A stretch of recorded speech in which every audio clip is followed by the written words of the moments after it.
to the 21st Vegan Convergence of the Peoples. Thank you for being here. I'm Rebecca Allen, your Climate Healers MC today. I am honored to introduce you to Almira Tanner, the lead organizer of Direct Action Everywhere, also called DXE, a grassroots network of animal rights activists working to achieve revolutionary social and political change for animals in one generation. Almira Tanner is very determined, compassionate, and an organized person who keeps her compassion and kindness steady in the middle of hundreds of people. I can tell you that because I have been there and seen her in action. Welcome, Almira. Your topic is movement ecology and the right to rescue. Everyone, please welcome Almira Tanner. Thanks so much for having me, and I'm going to go ahead and share my screen now. Does that look great? Yes, it does. Okay, awesome. And yeah, if there's any tech issues, I'm sure somebody can help people out in the chat. So yeah, I'm really excited to be chatting today. I actually am going to just focus on the Right to Rescue campaign and why it's a critical campaign, not just for Direct Action Everywhere, but I think for the entire movement. And I'll talk a little bit about the history of the campaign, where we're at now, and hopefully we have lots of time for questions at the end. And yeah, I hope that whether you are somebody who directly engages in direct action or protest, or somebody who's supporting behind the scenes or doing different types of activism, that the Right to Rescue is something that a lot of people can rally behind, because I think it's a campaign that just compels so many different types of people to support, because it truly is about bringing liberation to life. And I think just for context, Direct Action Everywhere, as Rebecca said, we have a mission to achieve revolutionary social and political change for animals in one generation. And what that looks like for us is some sort of constitutional amendment or something similar where all non-human animals would have their basic rights enshrined. And we call this Rose's Law at DXE. Of course, we know that at the end of the day, whatever gets written into the Constitution is not going to be called Rose's Law, but that's kind of what we have called it as we're advocating for it, named after a chicken, Rose, who was rescued from a factory farm in California. And Rose's Law has 5 key rights, and one of those is the right to rescue. And I think a lot of times when we talk about the right to rescue, we think about our right to rescue animals, but really the right is the animal's right to be rescued from situations of distress or exploitation. They have that right to be taken out of that situation when they're being exploited, when they're being abused. And so this campaign, this Right to Rescue campaign, is a critical step on our path towards Rose's Law and towards this constitutional amendment. And the primary way that we advocate for the right to rescue is through the strategy and the tactic of open rescue, which I think a lot of people have probably heard of before, but I'm going to go a little bit into the history of open rescue. So if you don't know, the incredible woman on the right of the screen with the braids is somebody named Patty Mark. Patty Mark is from Australia, or she lives in Australia, and she is kind of known as the pioneer of the open rescue movement, the first person to ever really use this tactic. And this was in the early 1990s, so 1993 specifically. She had already been investigating factory farms and rescuing animals from there, but doing so in a way that most other people in the movement were not showing their faces, not saying who they were, more of a clandestine thing. And in 1993, she decided that, you know what, I'm not her, so I don't know exactly the thought process directly, but what I'm doing is the right thing to do. I'm saving animals who are being tortured, who are being abused, who are going to be killed. I'm not ashamed of what I'm doing. I think this is right, and I'm going to show my face because this is something that I'm proud of doing, and I'm not going to hide it anymore. And that is what open rescue is all about. It's about rescuing the animals, but being very open about who we are, where this is happening, proud of what we're doing, not pretending that it's some anonymous person. And this tactic, when she started using it in 1993, generated a lot of results in the sense of more conversations, more press attention, more drama around these rescues and these investigations, which could then reach more people. And then in 1999, I think specifically, Patty Mark came to the United States to speak at a conference that was hosted by the United Poultry Concerns. And that was when the tactic of open rescue was brought to the United States. She spoke about how powerful it was going in Australia and how it was really transforming the way that they were doing rescues and doing investigations. And open rescue started happening in the United States. So in the early 2000s, we were actually seeing quite a few open rescues in the United States. And this tactic, like why I think it did catch on and why Patty started it and found it so transformative is because it really is anti-speciesism in action. Like ultimately, what we want to see as animal rights activists is a world where animals are not being exploited. So when they're being exploited, we should take them out of that situation and rescue them. It's really clear what is happening and what we should do. And this is a term that social movement theorists sometimes call action logic, which is like when the action that you're doing logically makes a ton of sense.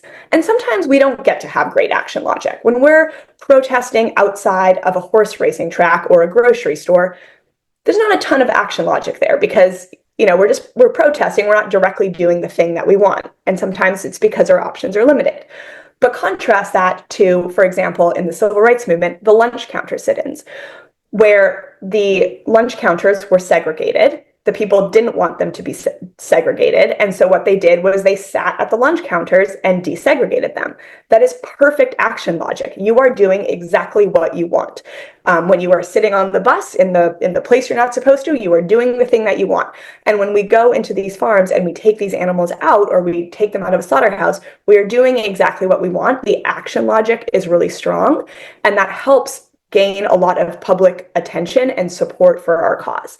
So I'm not saying that other types of rescues or other types of actions are bad. It's just this is what makes open rescue so compelling. And I think a lot of us inherently already kind of support this idea, even people who are not animal rights activists. When we talk to people about, what would you do if you saw a dog in a hot car and the windows were all rolled up and they were really suffering and the guardian was nowhere to be found? Do you think it's right to break the window to take the dog out? I think most people are like, yes, it is. And that is exactly what open rescue is. That is exactly what the right to rescue is. And that's why it's so powerful. And so in addition to this action logic and kind of this pure anti-speciesism in action, the drama that these open rescues create and the subsequent court cases that come from them are really incredible for getting media attention. Media loves courtroom stories. They love conflict and drama. They like the storytelling that comes from one individual animal or two individual animals who have names and personalities, and you can root for them. And that is in contrast to maybe just saying 10 million chickens were killed today at the slaughterhouse. That's really hard for people to grapple with. And it feels kind of routine and anonymous and vague. But the open rescues and these court cases, they really get to personify the animals and kind of provide the stories that are helpful for the media to tell to the public. Also, so we've got the public support from the action logic, we've got the courtroom drama and the media attention. The other reason that these open rescues and the court cases that come from them are so powerful is because despite the risks, the battles that happen in the court system have the opportunity to fundamentally transform the way our legal system views other animals. So right now, animals live in the property status category of the law, but there are some parts of the law where we clearly understand that they're not property. For example, in California, as in many states, there is a right to break a window to rescue a dog from a hot car. There's not a right to break a window if somebody's ice cream cone is melting in the car, right? We clearly understand, even in the law, that there's a difference between an ice cream cone and a dog. And all animals. So these court cases, when we can kind of force the system to grapple with what category are these animals in, we have the opportunity to shift them and to create case law, essentially, that says animals are more than property. They are persons. They're not humans, sure, but they are persons who have rights and can be kind of seen as victims in the court of law, which, as I think we can all imagine, if all of a sudden animals get fully shifted into that person category, the floodgates will open to, well, if they're persons, then why are we confining them, preventing them from exhibiting any of their natural behaviors, killing them by the billions, etc. So those are kind of some of the incredible opportunities and the power that comes with open rescue, and why I think the strategy and this tactic is so powerful, and why I think Patty, Mark, and all the other pioneers of it thought it was so powerful. So this is kind of, that's kind of a big picture thing, but I'm going to bring you back to the early 2000s. This stuff's happening in the United States, happening around the world, in Australia and other countries as well. And then, if folks are familiar with the history of our movement, there was a big wave of repression. So in the early 2000s, mid kind of aughts, I guess they say, it was kind of the peak of the Green Scare. I think a lot of people might be familiar with the Shack 7 campaign, where 6 individuals were sentenced to several years in prison for violating the Animal Enterprise Terrorism Act, not for open rescue, but just as part of the animal rights movement. There were also 2 open rescues in the US that did go through the legal system, Adam Durand and Amber Canavan, both of whom ended up spending time in jail. And this all kind of happening at the same time in 2004, 2005, 2006, et cetera, basically stopped a lot of direct action in the United States. It succeeded, unfortunately, at creating a very chilling effect for the direct action movement. And then for a while, with the exception of Amber's case, we didn't really see any open rescues and very little direct action and civil disobedience in the animal rights movement. And that brings us to the foundation of direct action everywhere. I'm not a founder of DXC, but I do know that the folks who did found DXC, they already had a vision in their mind that when they wanted to start direct action everywhere, they were going to do open rescue. And this was going to be a key tactic. And they knew that bringing direct action back to the United States was really important, even though it was scary. And even though people said, you're going to be labeled a terrorist, they knew that direct action is so important, and all those reasons why open rescue is such a powerful tactic. And so in 2015, not this photo, but in 2015, Direct Action Everywhere released our first open rescue. And this was the rescue of Mei Hua, a chicken from a Whole Foods certified humane cage-free egg farm. And leading up to that investigation and that rescue, people were obviously getting legal advice and legal opinions of what the risks are, what are we looking at? And everybody was just telling the activists, you're going to go to prison. You are this is too risky. What are you doing? This is not smart. You're going to spend years in prison. Look at what happened in the past. And the DXC folks, Wayne and Priya and Ronnie and all the people as part of that first open rescue, they did it anyway. And then nothing happened repression-wise. I mean, it was in the New York Times and it was incredible and tons of attention. And it was the first open rescue in a really long time in the United States. But no repression. Nobody was arrested. Released another one in 2015. No repression. Nobody was arrested. That was the Whole Foods turkey farm. And for several years, we were doing pretty consistent open rescues with no repression. And then 2018 happened. And then it felt like every day, which is an exaggeration, but it felt like every day new felonies were being filed. And this is kind of a concept sometimes we see in social movements where there's a curve of repression, where at first the authorities are like, let's just try to not give them too much attention and just maybe they'll stop on their own. Oh gosh, they're not going to stop. Now we're going to really throw the book at them. And eventually we're going to hit the top of that repression curve where they're like, the repression's not working. We'll let them do whatever they want and we'll go back to no repression. But 2018 was really when that repression curve started. And we started seeing significant charges being brought against animal rescuers, which is scary. But as you remember when I was talking earlier, partly the point, we wanted these court cases. Let's go. Let's put this stuff in front of a jury and let's see what they say. And let's get the media attention that comes with these trials and get the public to think do I really think somebody who's rescuing piglets from the largest factory farm in the entire United States should go to prison? Like, that's the type of battle we wanted. So despite being a little scared, we were excited. And the first trial, our first big right to rescue trial that happened was actually in November of 2021. And people might not be that familiar with it because it wasn't like the biggest deal, in sense of we didn't exactly know what we were doing yet, and we didn't have a ton of campaigning around it, but it was actually in rural North Carolina. And Wayne went on trial for the rescue of 2 goats. Well, actually 1 goat. He had rescued 2, but the trial was about 1 goat. And he was actually convicted. He was convicted of 2 felonies, which is pretty serious. And surprisingly, though, sentenced to no time in jail and only a $250 fine and some probation. I don't think he's even paid the fine. I think he refused to because they said that that was the value of the goats. He's like, I'm not paying for these goats. And so, this kind of big thing happened, but there wasn't that much consequences for it. And so it was kind of like, okay, that was a little bit of the test run.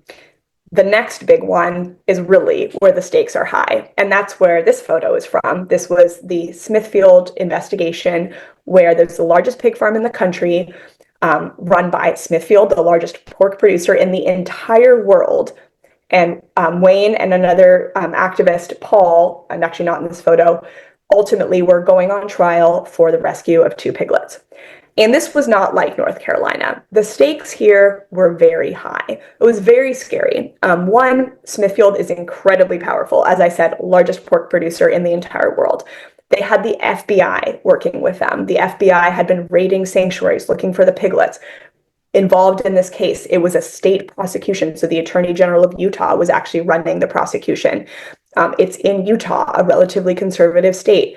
And we knew that if they lost, they would probably be spending several years in prison. And so going into this trial in late 2022, we were pretty prepared for how to react if they were going to prison. We had like their personal information, we had a game plan, like it wasn't going to be fun, but we were prepared for them to go to prison because I just don't think there's unless a miracle occurs, I think they're going to be convicted. And then they're going to be sentenced to state prison in Utah, which is not a place that you want to go.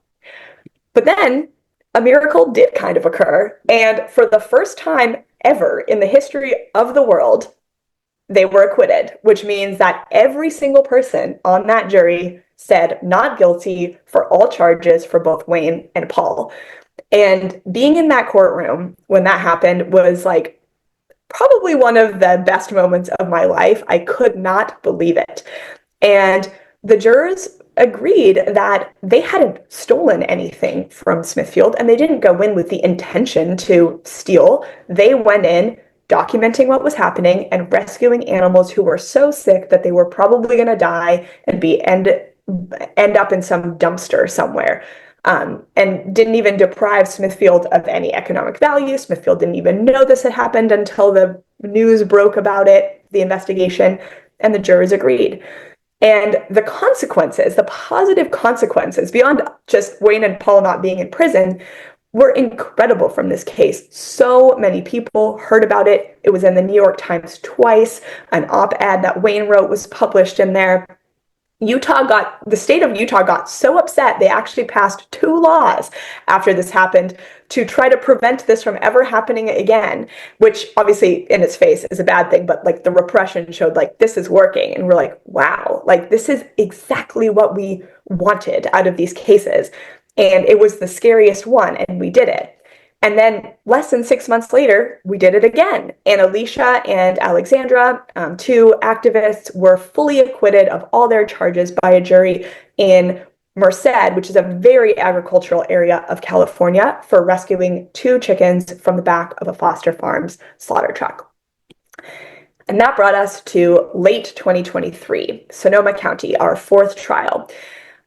Where it became very complicated. I was once in this case, there were 6 of us, and by the time trial was really happening, Wayne was the only defendant left. And he was facing, really at the end of the day, only 4 charges, but they were quite legally complicated because they were conspiracy charges. The trial took 2 months. I felt like we were in a twilight zone of how long this was going. There was a lot of not great things that were happening. at that case, and in the trial, and ultimately Wayne was convicted of 3 of the 4 charges, immediately sent to jail, and eventually sentenced to about 90 days in jail, served about 40 of them, because that's just how it works in California, as well as 2 years of probation, which he's currently serving right now. And that probation includes a stay-away order from myself and 13 other activists, meaning I am not allowed to be within the vicinity of Wayne or even speak to him, even by messenger, for 2 entire years. And so we had this winning streak, and then things kind of ended in Sonoma. And even though, like, that is a bummer, of course, and Wayne had to go to jail, the loss of this case actually provides us with an incredible opportunity, because you actually, when you win, like when we won in Utah and when we won in Merced, you don't actually make case law. That's not how you make case law. You make case law by losing and then winning on appeal. And so right now, Wayne's case is actually in appeal, which means that we're actually waiting for the government to send a brief. But if, for example, a appeals court, a higher level of judges, says some of the rulings that happened in Wayne's case were not correct, then that is really where we have the chance to say, well, actually, animals are persons, in the sense of we could use this defense to rescue them, etc. So that is kind of an exciting opportunity that comes out of these cases. And so we're kind of 2 for 4 at this moment. We've got 2 wins and we've got 2 losses, but I would be remiss to mention 2 other cases that I'm going to count as wins, even though they actually never happened. And that is Iowa Select Farms, the investigation of ventilation shutdown and the rescue of a piglet there by Matt Johnson and team, and Ridgeland Farms, the rescue of 3 beagles from a beagle breeding facility in Wisconsin. And the reason those cases don't really count towards their wins or losses is because the charges were dropped at the last minute, right before trial was about to begin. Literally, there were people on their way to Iowa to go to this trial when the charges were dropped. And Ridgeland, we had a whole 10 days before trial was supposed to start. And I think these cases count as wins because the reason the charges were dropped is because they knew that they were probably going to lose and that the cases were not going to be good for them. So in a sense, we're kind of like 2 for 4, but I think we're kind of 4 for 6. And that is our record as we kind of head into Zoe Rosenberg's trial, which is what I'm going to spend the rest of my time talking about, specifically this case, which is our currently only pending right to rescue case other than Wayne's appeal. And this is the advertising of the company in question, whereas my co-organizer Zoe is facing 5 years in prison for rescuing animals from their slaughterhouse. It's Rocky and Rosie, the organic chicken, the free-range chicken. Look how much fun these chickens are having. They've got sunglasses on and pearls. All of us can see how horribly offensive this marketing is when we know what happens to these animals inside these factory farms. And doubly confusing is that this is the marketing that people see in the grocery store. I'm actually in Petaluma right now. If you go to the grocery store, you're going to see Rosie, you're going to see Rocky. What you're not going to see is that Rocky and Rosie are brands under Petaluma Poultry, and Petaluma Poultry is a wholly owned subsidiary by Purdue, which is the 4th largest chicken company in the entire country. I think we might have heard recently that they actually just had to pay $4 million for having child labor. They have environmental violations, so on and so forth. So this is a horrible factory farming company being sold to people in California as this small, local, happy, humane brand. And we've been to these facilities, and this is a photo from one of them. This is inside one of the factory farms that supplies Rocky and Rosie, i.e. Purdue's Petaluma Poultry. This photo was taken in 2018, which is when our campaign against Petaluma Poultry really ramped up. We'd been doing vigils at the slaughterhouse in Petaluma since 2017. This was kind of when the SAVE movement was just kind of taking off, and so there was a SAVE group, and we would document the trucks that were coming in and bear witness to the animals. And in 2018, whistleblowers went to this factory farm, documented what was happening, reported it to the authorities. They obviously did nothing. And then a ton of people showed up to try to help the animals themselves. This was on September 29th, 2018. a lot of people standing on public property, some people standing on the facility, and then some rescuers going directly into the buildings looking for animals who needed help. And there were a lot of animals who needed help. So the animal rescuers, they took the animals out of the facilities and to a medical care tent where they were getting fluids and being assessed because they were in really bad shape. And there were a lot of animals who were really bad shape. But probably not that surprising to a lot of us, the police came. And instead of trying to help the animals and talk to the farmers or the company for abusing these animals, they were there to detain and arrest us. And we were pleading with the police officers, like, please, at least let us bring these animals that we have in our arms to our animal care van, who's right outside. We'll come back, you can arrest us, but we just want to get these animals help. They are desperately in need of help. And the cops said, absolutely not. They arrested all of us on multiple felony charges. There was 58 of us thrown in jail on $20,000 bail each.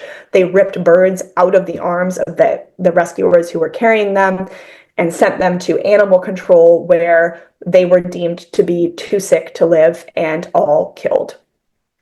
But before this happened, in the part of the negotiation, one officer did say, okay, you can take the sickest chicken to get veterinary care, and you can leave with her. And so that was Rose. Rose was the only chicken to be allowed off the property with an animal rescuer that day, and the only chicken to survive from that action. And she was the one who was in the worst shape. She was the sickest, but she went to an actual veterinarian who cared enough to give her the treatment that she needed and actually spend the time with her to provide her with care. And she survived, and she lived an entire year after that, despite being kind of so close to death. And I think that just shows how much those 9 individual chickens who were sent to animal control, they probably would have made it too if they'd actually been given a chance. And so Rose was the only bird who made it out of that hellhole. And she is also, how we named Rose's Law after her. But that kind of put Petaluma Poultry in the spotlight for DXC, and really a company that we have been focusing on and off since 2017, 2018, when this action happened. Justice was never served for those animals. I and the other people were charged with felonies, as I mentioned, for their rescue, and in the final moments before trial, which is the Sonoma case that Wayne eventually went on trial for, those charges were dropped because I think they didn't want the jury to hear about how bad the conditions were at this facility. And so really, there was never any justice for them, never any justice for those animals. So in spring of 2023, Zoe Rosenberg, an investigator and organizer with DXC and other activists, went back to some of these facilities and did a company-wide investigation of many of the farms that supply to that slaughterhouse and that brand, and also for the first time did an investigation into the slaughterhouse. I don't think I need to tell you all how terrible the conditions were. There were as per usual, animals that were trapped on their backs, unable to get to food and water, sick, dead on the floor. In the slaughterhouse, records were showing the animals were not being properly stunned, etc., meaning they were being boiled alive, essentially, as they were going through the hot water tank. And the diseases, like animal welfare aside, the diseases present at this slaughterhouse in particular were 4 times the national rate of an average slaughterhouse, which we know is already pretty bad. So all in all, the investigation just showed how terrible Purdue's Petaluma Poultry is. And then in June of 2023, during the Animal Liberation Conference, for the first time, there was an open rescue from inside that slaughterhouse. So we'd rescued animals from the farms before, but never before had we gone inside that slaughterhouse and taken the animals, like moments away from being killed, out of the slaughterhouse. And it was an incredible evening. There were 18 chickens that were rescued that day. Zoe, in particular, rescued 4 of them from a truck that was parked kind of in the loading bay of the slaughterhouse. All the chickens got out. They all went to get veterinary care. They all survived.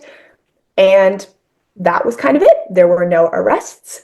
The slaughterhouse wasn't investigated, and that kind of just was what happened in June. And for many months, there were no kind of follow-ups from that action. Then we come to November of 2023. So this was right after Wayne's trial. It was his sentencing hearing, actually. And we're marching from the courthouse to the sheriff's office, which is in the same complex, to once again deliver our reports of animal cruelty to them. And I'm marching there with Zoe and like well over 100 other people. And all of a sudden I see people in handcuffs. And I'm like, oh my God, what is happening? And I saw Zoe in handcuffs, and I saw Rocky in handcuffs, and I saw Conrad in handcuffs. And I thought they were about to arrest everybody because we were marching on the street as opposed to the sidewalk or something really silly like that. Turns out that was not what was happening, but they did have warrants for Zoe and a few other people. And so they arrested them, they took them to jail, and they held them there.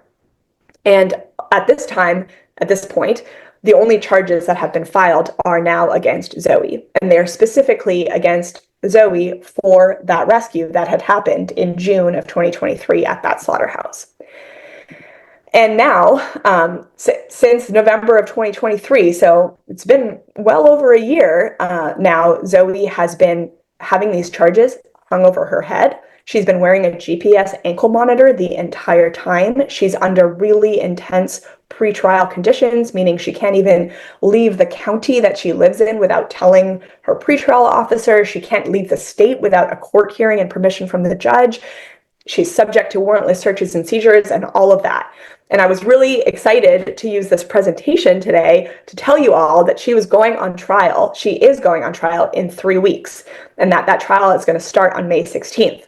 But if you follow DXC stuff, you know that just on Wednesday, less than a week ago, the prosecutors filed a motion to delay her trial. And unfortunately, the judge agreed. And this is incredibly frustrating for multiple reasons. One being, we're ready. Let's go. We want to have this trial. We want to use the power of this open rescue to show not just the jury, of course, but to have a springboard to tell the public about what's happening to these animals at the slaughterhouse and how rescuing animals is not a crime. And we were prepared, and we had like 400 people registered to come to this trial and show support and do actions and all of that. And I think the prosecutors knew that. And they, of course, didn't say that in their reason as to why they were asking for a delay, but I think that was part of it. And yeah, so it's frustrating. The trial gets delayed. It's out of our control. It's one of the downsides of having to deal with the legal system. But I think it also goes to show that the prosecution knows how powerful we can be when we come together to support these cases, and how powerful the opportunities that these cases provide are. And so they're really taking it seriously. So this is a high-risk, high-reward situation that requires all of us on this call, everybody who supports animal rights, everybody who supports animal rescue, to join to make the risks that Zoe is taking worth it. Because I truly think they are, if we can capitalize on the opportunity that these cases provide. So the trial is not happening on May 16th. We actually don't know when the trial is happening. Probably in August. We don't even have a date yet. But that is not going to stop us from taking action for animals. So the Animal Liberation Conference, which we have planned in the middle of trial, is still going to happen. And we're going to use the time before the Animal Liberation Conference, when we're going to be in court, to just be going hard against Purdue's Petaluma Poultry with protests and vigils and trainings and all of that, and make them really regret delaying this trial. And then the Animal Liberation Conference is still going to happen. It's an incredible opportunity, tons of trainings, a big march, speakers, community events, a lot of free vegan food. All of that is happening May 23rd to 27th. So exactly a month, like 4 weeks from today, essentially, 4 weeks from yesterday. And it's free to attend, but you do have to come in person to Santa Rosa, California, which is about an hour north of San Francisco. If you want to come, you do need to register, and you can register at dxc.io/register. I'll put it in the chat at the end. And that's going to be your opportunity to start being a part of this campaign for the right to rescue against Petaluma Poultry. If you can't come, it's just not in the cards for you to come to Santa Rosa on May 23rd to 27th. There are a few other things that you can do. Everybody can go right now to righttorescue.com, righttorescue.com. And on that homepage of the website, there is it's kind of like a petition, but instead of a petition, it's like sending an email to the district attorney of Sonoma County, telling her, because she's the person who decides to prosecute Zoe or not, And the petition is telling her to not prosecute Zoe and use those resources instead to go after Petaluma Poultry for abusing animals. So you can add your name to that. Over 11,000 people have emailed the district attorney already. I'm sure she's very annoyed. More emails are great. So righttorescue.com. And then we also have an online action team that you can join if you would like to do online calls to action to support this campaign. You can do that. It's a Signal chat. That's a messaging app. So it's free to download, but you do need Signal. It's kind of like WhatsApp or text messaging. And to join that action team, it's dxc.io/action team. So I'll send all those links in the end after, but come in person if you can at all. You don't need to come the full 5 days. Of course, that's great, but any of that time, 23rd to the 27th, is awesome. Sign the letter at righttorescue.com. Join our action team at dxc.io/action team. Post about this on social media. And stay tuned because the trial is going to happen. And when it does, we will be once again mobilizing people to come and do court support in probably August, but not entirely sure. And whatever you do, whether you come or not, or this campaign is like speaking to your heart or not, please just continue to take action for animals because it's going to take so much, all of us working together to be able to achieve the change that we want to see, but the change that animals absolutely need to see. So thank you all so much. And I guess we have some time for questions. I don't know if Rebecca runs that or whatever. You can just tell me what to do and I will answer the questions. All right. Thank you. Appreciate that. And let's see, let's unshare your screen, which is what you're doing, I bet, right now. Great. Well, that is quite a history, and it was very informative. And I'm sure people will have questions. They will start putting them in the chat, or they'll raise their hands and the tech people will make it available for them. I didn't know if you know this, Almira, but I was at one of the duck rescues and was arrested also. And I was very happy to be there because I was just sitting there holding a flower, you know, as a rose, right? And so I really want to encourage anybody who wants to be a part of this. It does help with having numbers there, and they're very careful about letting you know where to participate, where you will or won't be arrested. Although this last time, you know, they just went for a march and somebody was arrested. So, all right, very good.